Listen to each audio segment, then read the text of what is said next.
Hello everyone. আজকের ভিডিওতে আমাদের প্রত্যাশার আইটম ভাবটা সম্পূর্ণটা ক্লিয়ার করা চেষ্টা করেছি। এখন আপনারা বোঝার চেষ্টা করবেন। এখানে আমরা প্র্যাকটিসের মাধ্যমে দেখানোর চেষ্টা করেছি, আর সেই সঙ্গে রুলগুলো আমি এখানে আলোচনা করে যাওয়ার চেষ্টা করব। বোঝার চেষ্টা করবেন, না বুঝলে জিজ্ঞাসা করবেন। Choose the correct form of the verb to complete the sentence. Okay, এখানে দেখবেন প্যারেনথেসিসের ভিতরে 3টা করে অপশন দেওয়া আছে ভার্বের। তো উক্ত শূন্যস্থানে কোন ভার্বটা সঠিক এটা বুঝতে হবে। He has already dash the report. এখানে হ্যাজ আছে, হ্যাজ হ্যাভ হ্যাড, তাদের পরে কি হয় V3। ওকে, তাহলে এখানে কি হবে he has already written the report. Next, they dash to the park yesterday অথবা লাস্ট প্লাস টাইম, অর্থাৎ অ্যাগো, বিফোর, অতীতের এরকম কোনো সময় উল্লেখবাচক থাকলে সেক্ষেত্রে V2 হবে, অর্থাৎ subject plus V2 plus object হলো ফার্স্ট ইনডেফিনাইটের গঠন। তো এখানে they went to the park yesterday, তারা গিয়েছিল, ল এলাম, ততে তাম, first indefinite. The dog is dash loudly at the stranger. এখানে যখন আগন্তুকে এসেছে তখন ওটা চিৎকার করছে, তো কন্টিনিউটি বোঝাচ্ছে, এই জন্য দ্য ডগ ইজ বার্কিং।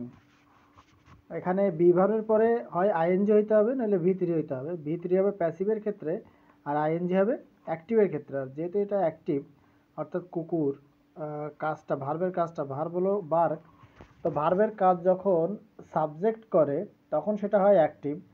অপরদিকে যখন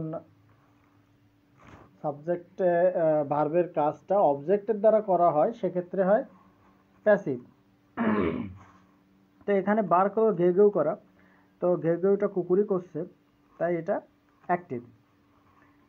she dash to her friend on the phone. She speak হবে না, কারণ প্রেজেন্ট টেন্স হতে গেলে she third person singular number হতে এস বাই এস হতে হবে, কিন্তু সেটা এখানে নাই। আছে স্পোক আর স্পোকেন। স্পোকেন হলো V3, সেক্ষেত্রে অ্যাক্টিভ করতে হলে হ্যাভ হ্যাজ হ্যাড কোনো একটা অবশ্যই দরকার, অথবা প্যাসিভ করতে গেলে বিভাব দরকার, সেটা নাই। অর্থাৎ এখানে ক্লিয়ার যে she spoke to her friend on the phone. We had, so এটা পড়ার আগে বোঝা যাচ্ছে, কারণ আমাদের পূর্বোক্ত রুলে আমরা বলে আসছি যে হ্যাভ হ্যাজ হ্যাডের পরে V3 হবে, অর্থাৎ এখানে ইটেন হবে। We had eaten lunch before the meeting started. তো এই সেন্টেন্সটাতে আরও একটা রুল লুকানো আছে, সেটা হচ্ছে বিফোর অ্যান্ড আফটারের রুলটা। তো বিফোর আর আফটার যখন থাকে, বিফোর থাকলে বিফোর অর্থাৎ আগে, তো আগে থাকবে পাস্ট পারফেক্ট ক্লজ, পরে থাকবে পাস্ট ইনডিফিনাইট। আর যদি আফটার থাকে তাহলে আগে থাকবে পাস্ট ইনডিফিনাইট আর পরে থাকবে পাস্ট পারফেক্ট, কারণ আফটার মানে পরে। এবার rewrite the sentences using the correct form of the verbs in brackets. তো এবার শুধু একটা করে ভার্ব দিয়ে রাখা আছে, এখানে অপশন না, এটাকেই সঠিক রূপে দিতে হবে। She dash are homework before dinner. তো এখানে যে একটু আগে আফটার বিফোর দেখে আসলাম, এখানে কিন্তু সেই বিফোরটা না, কারণ এখানে বিফোরের পরে কিন্তু ক্লজ নাই, আছে একটা নাউন। তো তারপর আমরা বুঝতে পারছি যে সে কাজ সেরে হোমওয়ার্ক শেষ করলো খাওয়ার আগে। So finished homework before dinner. I dash him at the mall last weekend. দেখেন লাস্ট প্লাস টাইম, ইয়েস্টারডে, এগুলো পাস্ট ইনডিফিনাইট, অর্থাৎ আই SAW। যদি আপনাদের কনজুগেশন অফ ভার্বে ঘাটতি থাকে, অর্থাৎ ডু রিড ডান ইটেড ইটেন, এগুলোকে কনজুগেশন অফ ভার্ব বলে। উইক ভার্ব বা স্ট্রং ভার্ব বলা হয়, রেগুলার বা ইররেগুলার ভার্ব বলা হয়। তো এই বিষয়ে যদি আপনাদের নলেজ কম থাকে তাহলে কি করতে হবে, দেখবেন আমার একটা ভিডিও দেওয়া আছে কনজুগেশন অফ ভার্বের উপরে, অন্তত ওগুলো অভাবে পড়ে নেবেন। কারণ কনজাংশন ভার্ব প্রচুর আছে, কত আছে আমিও জানি না, তবে অনেক, ওখানে 100-200-এর মতো মনে হয় আছে, ওগুলো আপনারা দেখে নিতে পারেন। Next, we are dash for the upcoming exam. দেখেন এখানে বি ভার্ব আছে, তো প্রিপেয়ার হলো প্রস্তুতি নেওয়া, তো এখানে প্রস্তুতি নিচ্ছে কে? উই। যেহেতু সাবজেক্টে কাজ করছে তাইলে কি বলেছিলাম, এটা অ্যাক্টিভ হবে, অর্থাৎ তাইলে অ্যাক্টিভ হওয়ার কারণে বি ভার্বের পরে কী হবে? আইএনজি হবে। তো we are preparing for the upcoming exam. He dash to the office every day present indefinite, present indefinite, তাহলে এটা প্রেজেন্ট ইনডিফিনাইটের গঠন কি? Subject plus V one plus object. কিন্তু যদি subject third person singular number হয় প্রেজেন্ট ইনডিফিনাইটের ক্ষেত্রে, তাহলে verb plus S by S হয়, অর্থাৎ এখানে ড্রাইভের সঙ্গে এস বাই এস হবে, লাস্টে যেহেতু ই রয়েছে সো একটা এস হবে। He drives to the office every day. The kids dash outside when it started raining.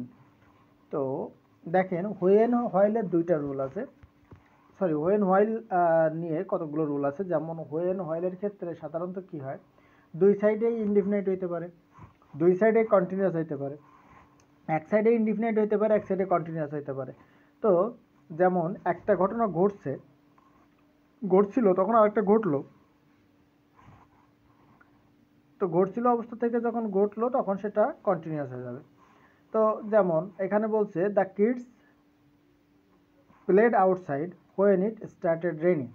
এখানে প্লেড না দিয়ে দ্য কিডস আর প্লেইং, যখন বৃষ্টি শুরু হলো, তো ইট স্টার্টেড রেইনিং আগে একটা ঘটছিল, কোনটা ঘটছিল? The kids are playing outside, বাচ্চারা খেলছিল, তখনই কি হলো? বৃষ্টি শুরু হলো, অর্থাৎ the kids were playing outside when it started raining. Okay, next, identify the incorrect verb forms in the following sentences and rewrite them correctly. তো এখানে আপনার ভুল ভার্বটাকে খুঁজে বের করতে হবে এবং সেটাকে সঠিক করে লিখতে হবে।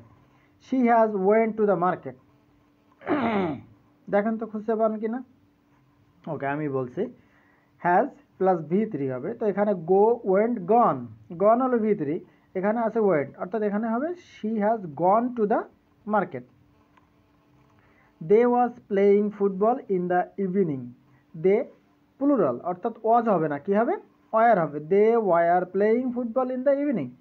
was হলো সিঙ্গুলারের ক্ষেত্রে। He have eaten his breakfast already.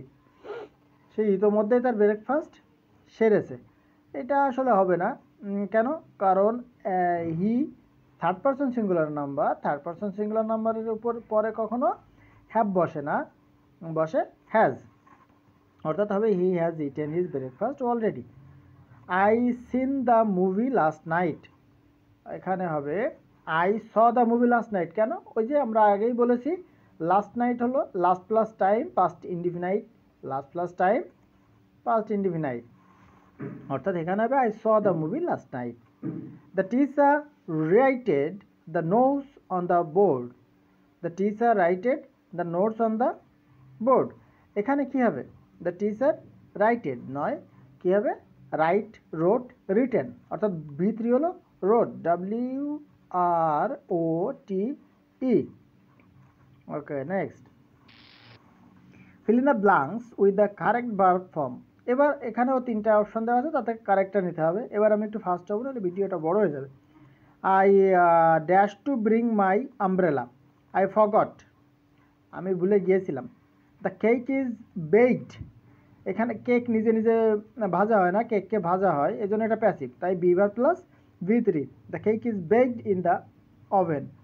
They dash 5 kilometres yesterday morning, yesterday past indefinite, অর্থাৎ ran, RAN, they ran. She has never, has plus ভি3, অর্থাৎ she has never seen a live performance before. While I was reading, be verb plus আর plus ING, এখানে while আছে, while I was reading the phone rang. দেখেন হোয়াইলের ক্ষেত্রে বলেছিলাম যে একটা কাজ ঘটছিল তখন আর একটা ঘটলে একটা হয় কন্টিনিউয়াস আর একটা হয় ইনডিফিনাইট। তো সেই কন্টিনিউয়াসটা হলো হোয়াইল ক্লজটা, হোয়াইলের যে ক্লজটা সেটা হবে continuous. Next, write the correct form of the verb in parenthesis. এবার ফর্মটাকে কারেক্ট করতে হবে। If I dash the answer I would tell you, এগুলো সাধারণত কন্ডিশনাল। দেখেন পরের ক্লজটা দেখেন, আই উড টেল, অর্থাৎ সেকেন্ড কন্ডিশনাল। সেকেন্ড কন্ডিশনাল হলে কী হয়, ইফ ক্লজটা হয় পাস্ট ইনডিফিনাইট, অর্থাৎ এখানে হবে ইফ আই নিউ। যদি কন্ডিশনাল না জানেন তো কন্ডিশনালের পরে ভিডিও করা যাবে। ওকে, আমাদের পুরোনো ভিডিওগুলো দেখতে পারেন চাইলে। He dash a lot over the summer,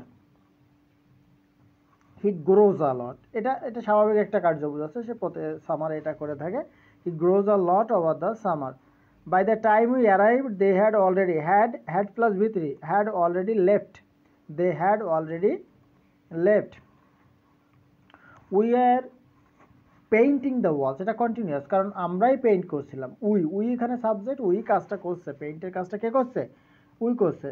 তো we were painting the walls when the lights went off, দেখেছেন একটা কন্টিনিউয়াস একটা ইনডিফিনাইট, এই সেই হোয়েন বা হোয়াইলের রুল।